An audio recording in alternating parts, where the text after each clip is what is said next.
అదే RTV app వార్తల్ని క్షణాల్లో చదివే అవకాశం ఉంటుంది. ఒక న్యూస్ పేపర్, ఒక టెలివిజన్ ఛానల్ మీ చేతుల్లో ఎప్పుడూ ఉంటాయి. నాంపల్లిలోని బీజేపీ స్టేట్ కార్యాలయం పైన యూత్ కాంగ్రెస్ సభ్యులు అమానుషంగా పార్టీ కార్యాలయం పైన దాడి చేసి మా పార్టీ యొక్క నాయకులపైన రాళ్లు రూపి వాళ్ళని గాయపరచడం జరిగింది.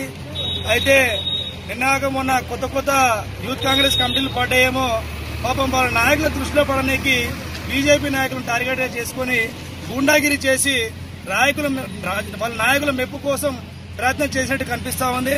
కానీ ఇది ఎంత మాత్రం కూడా కరెక్ట్ కాదు. ఎందుకంటే ఈ సంస్కృతి మీకు నేర్పింది మీ పార్టీ. ఈ సంస్కృతి కోసం మీరు ఆ పార్టీలో పనిచేసేది ఎవరు చెప్పారు మీకు? రాజకీయ పార్టీ మీద దాడి చేసి ఆ యొక్క నాయకులను దాడి చేయాలని చెప్పేసి ఇది ఎంత మాత్రం కూడా కరెక్ట్ కాదు.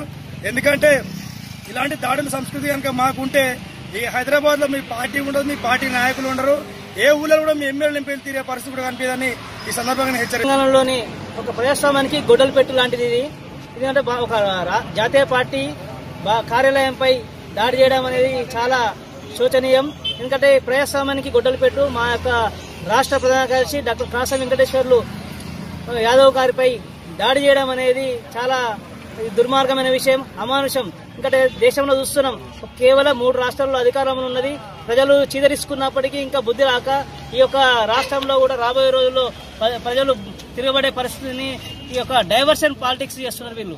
ఏంటంటే కేవలం ఒక పార్టీ మీద దాడి చేయడం అనేది, దాడి చేస్తే ఏదో భయపడతారనేది చాలా ఇది. ఎందుకంటే కొత్త ఏర్పాటైన ఎన్ఎస్సీఏ కమిటీలు కానీ కాంగ్రెస్ పార్టీ నాయకులు కానీ గుర్తుంచుకోవాలి.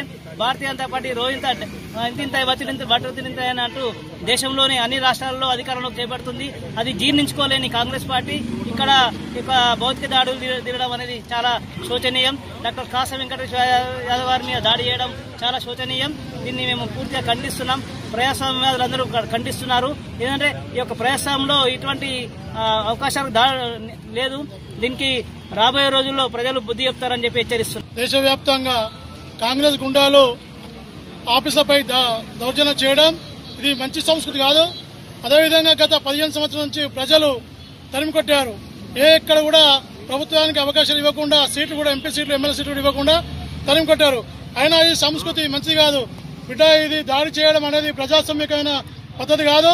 వీరిపై ఆఫీసుల పైన కానీ ఎక్కడ కానీ దాడి చేయడం చాలా దుర్మార్గమైన పని. ఈ దుర్మార్గుల పైన వెంటనే చర్యలు తీసుకుని కఠిన శిక్షలు చేయాలని కోరుకుంటూ భారతీయ జనతా పార్టీ నుంచి అదేవిధంగా కార్యకర్తలపైన ఆఫీసులపైన దాడి చేస్తే ప్రజల ఇళ్లపైన దాడి చేసినట్టే. అదేవిధంగా ఈ ప్రజాస్వామ్యంలో ఇట్లాంటి దాడులు చేస్తే మంచి కాదు, మంచి సంస్కృతి కాదు. మీకు ఇంతమందికే రౌడీయిజం, గుండాయిజం అనే పేరున్నది. కాంగ్రెస్ వాళ్ళు వస్తే దోపిడీ, దొంగలు, గుండాయిజం ఇలా చేసి ఉంటారని చెప్పేసి ప్రభుత్వాలకు అవకాశమే లేదు. ఈ ఒకసారి అవకాశం ఇస్తే మళ్ళీ అదే చేశారు. కాబట్టి వీరిపై వెంటనే పోలీసు వాళ్ళు ఎవరెవరైతే దాడి చేశారో ఆ వారిపై కఠిన చర్య తీసుకోవాలని కోరుకుంటూ బీజేపీ నుంచి డిమాండ్ చేస్తారు. మరిన్ని వీడియోస్ కోసం ఛానల్ ని సబ్స్క్రైబ్ చేయండి. లేటెస్ట్ అప్డేట్స్ కోసం వాట్సాప్ ఛానల్ ని ఫాలో చేయండి. అండ్ లింక్ డిస్క్రిప్షన్ లో ఉంది.